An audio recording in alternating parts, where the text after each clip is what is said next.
feel so good. Can I just collab with this already?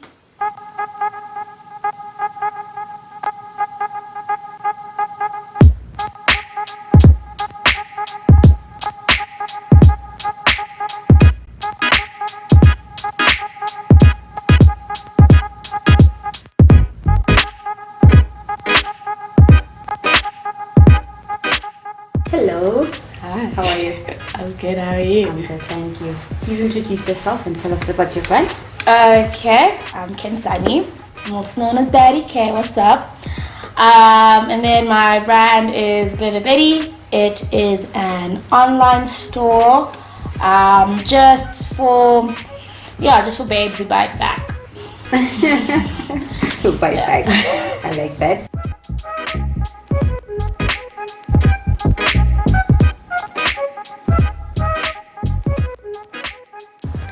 Ooh, it's a complicated one. Well, I think I'm gonna say I'm from Joburg.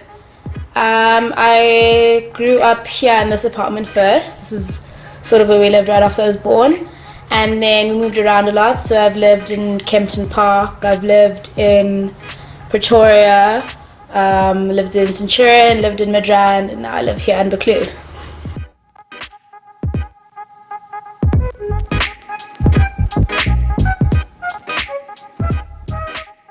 I'm studying now at Lysoff. Okay, and how's that? It's yes. It's yes.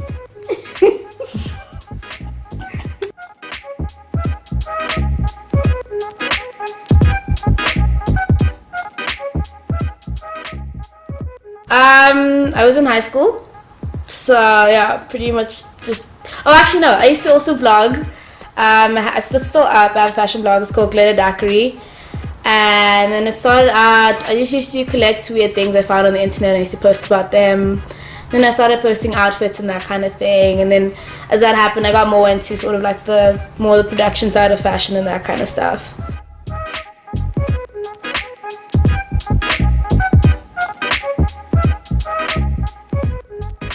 It's helped me establish like an aesthetic and sort of look, and it's also helped guide me in terms of what I would like to see myself doing, just because I've had so much influence from seeing a lot of like other things. And also it's also taught me the importance of like a niche as well. I think it's easier to cater for a smaller group of people who you resonate with, either like on an emotional or some sort of like practical level, as opposed to trying to appeal to a great mass. Because then I think in terms of if you're trying to have mass appeal, you don't get to have an actual voice. Because it's really hard when you have to like cater for everybody's single needs. And I think it's a lot easier, and there's a lot more room to breathe when you just have a small group of people who sort of get what you're into and all like that kind of thing. Okay.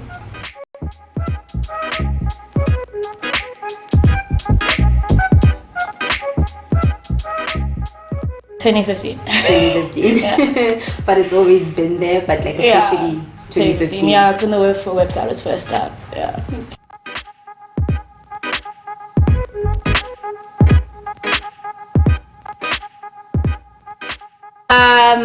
Money can disappear. It's not okay. And that also actually that people are a lot more supportful than we give them credit for, actually.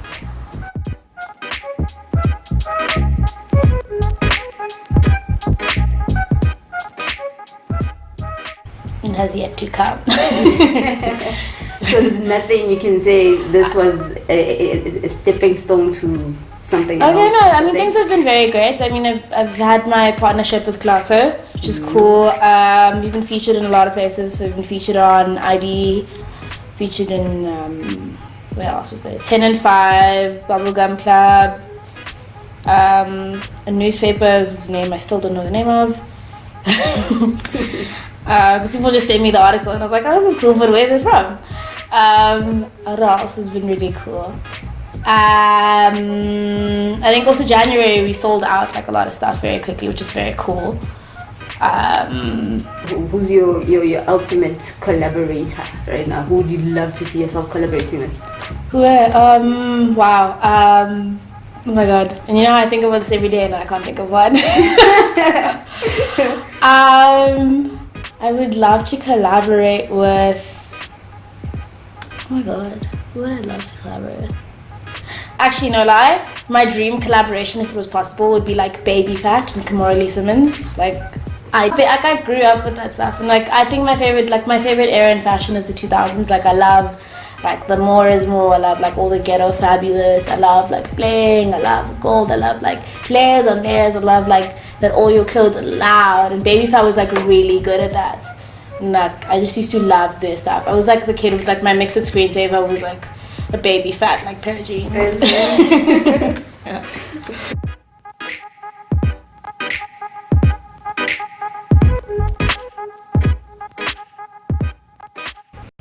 Like just in terms of handling money, because if you're not very careful, it all just disappears. What else have I learned? Well, people are very like helpful and supportful if you actually give them the chance to be. Yeah, you also have to learn how to ask for help sometimes.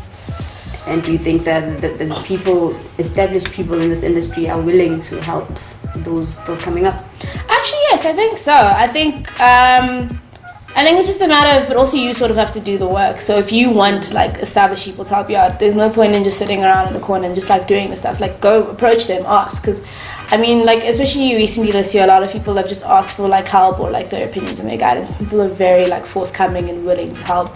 If what you're doing is like new and different and it's actually and you believe in it, then you can, as long as you can make other people believe in it, then yeah.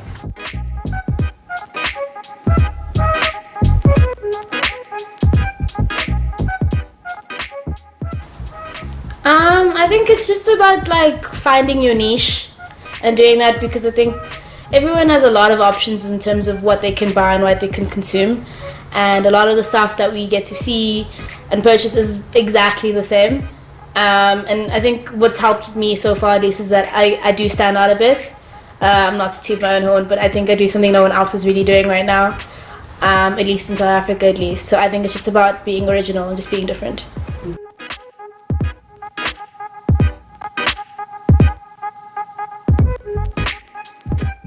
Pros, have met really cool people. I've had very good opportunities to collaborate with people. I've had people come to me who actually resonate with the kind of things I do, so that's been really cool. It's like really good creative energy, and that's always great. Cons, I mean, yeah, money would be lovely, like more money, but then that will come. Cons, actually, I also have a lot of people who want to support but only support halfway. Do you know what I mean? Like I have a lot of people who approach me and they're like, I really like your stuff, like can I just take all your things for a week for free and I'll put them on my Instagram, yada yada. And I'm like, why don't you just buy the stuff and then you can do that. Yeah, I think people also forget that like, at the end of the day I'm trying to actually make money. Do you ever get people come to you with a design like for you to create for them, or are you specifically about your design? Yeah, no, I'm very much about my design, and I actually have a lot of people like, oh, you make dresses, right? Like, yeah. I'm not actually a seamstress. I'm a designer. Like, I will draw you a closet definitely, but like, I'm not really here to sort of just like make things specifically for you. If you want to do those things, then like do that. Cool. Okay.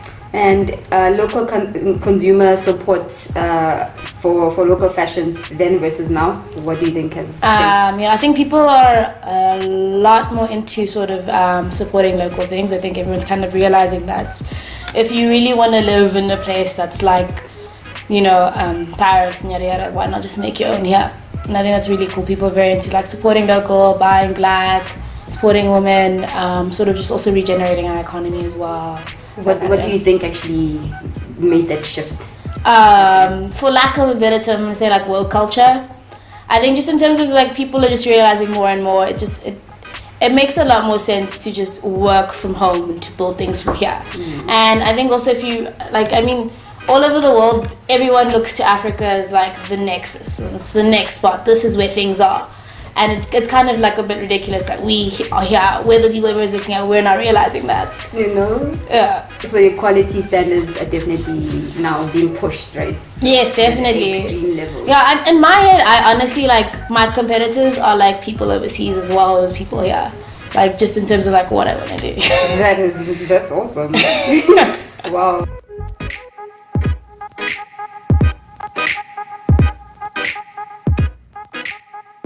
I think I would love to see sort of more fashion weeks, but not in terms of like the sort of very like formal, traditional like AFI and SA Fashion Week. I think I want to see people doing more like fashion exhibitions, having more creative spaces, doing like cool, like collaborating with people from other mediums as well, like collaborating with visual artists and performance artists, you know, like being a bit more daring. I would definitely love to see a lot more local businesses on the streets. I think that'd be really cool. I think also I really hope that we have like a sort of like a regeneration in our textile industry, because it also would make a lot of things a lot cheaper and create more jobs and just make things like a lot easier.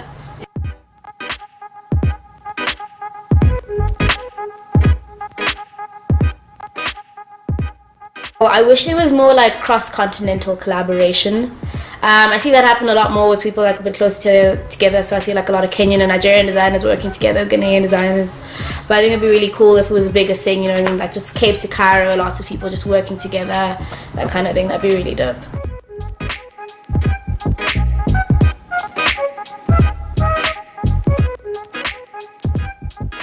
Five-year plan. Yeah.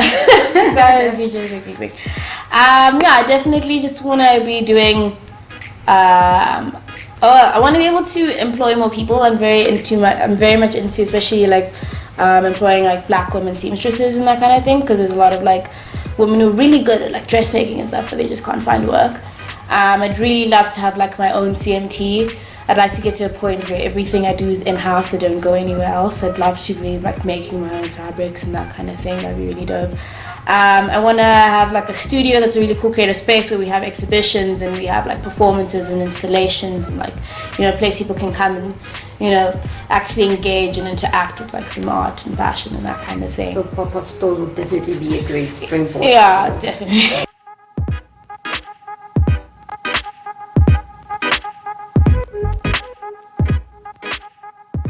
They're all Glitter Betty for the store and stuff, so it's GLTTRBTTY. And then mine are on Instagram, it's Batty _K_, and Twitter is Glitter Daiquiri.